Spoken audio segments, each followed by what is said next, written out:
हाय मो फ्रेंड सकाल सकाल बाहर बाबा बराल बालेश्वर को दर्शन करने भुवनेश्वर आ पुरीर जातीय राजपथ पटनायक छक बाबा बराल बालेश्वर मंदिर अच्छी आसतु दर्शन करने जावा। शुणी बाबा बहुत गुड़े महिमा अच्छी।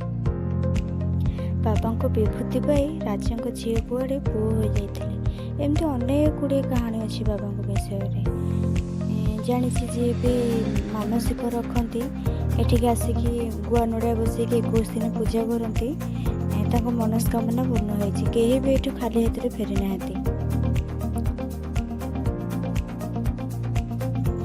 यह मंदिर तृतीय जुगर बोली विश्वास रही। बाबांकर अलौकिक कहानी सारा ओडिशा रे प्रसिद्ध बराल ग्रामर बाबा बराल बालेश्वर मंदिर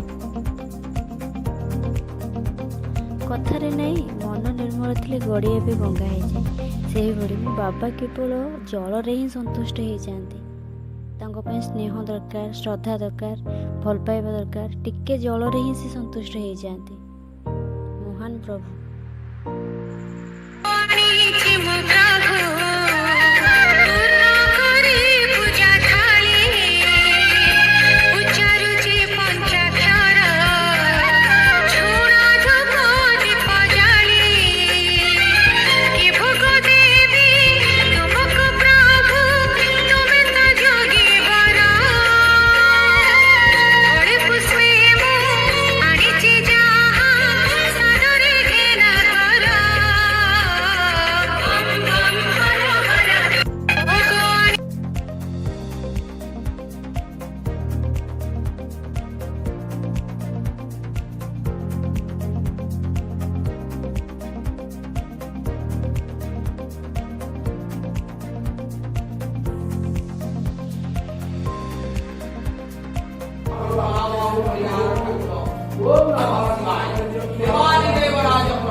शुणी ऐतिहासिक अनुसार जितेबले प्रभु श्री रामचंद्र वनवास थिले एठारे भृगु ऋषि आश्रम रही भार्गवी नदी किछि बाली आनी से शिवलिंग तैयारी करी पूजा करुथिले।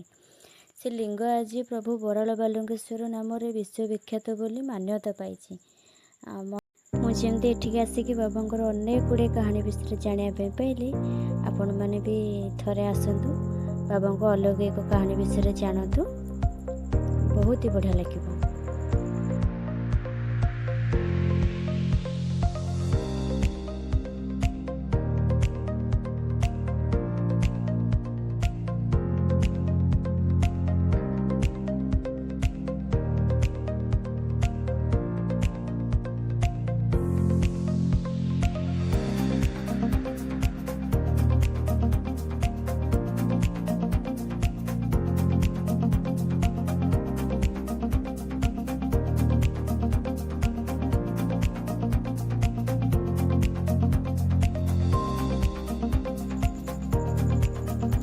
दर्शन करवा बाबा प्रतिमूर्ति ये जो त्रिशूलटे अच्छी कहते मुंडे छुआ जाए रोग व्याधि सब भल हो जाए मनस्कामना भी पूर्ण हुए।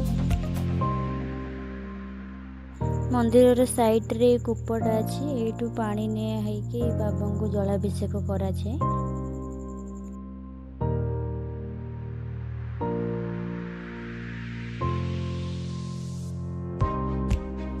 जहाँ हो मोर कि भाग्य बाबू 108 जलाभिषेक देखापी मत सुजोग मिलला। मत तो बहुत बढ़िया लगे जगह को आसिकी आपण मैंने भी थोड़े आसिकी मनर शांति ये बुलिकी जातु किसी समय बाहर करके थोड़े आसिक बुले जापर बाबा को महिमा कौन मत तो बहुत बढ़िया लगे। जय भोला बाबा की जय।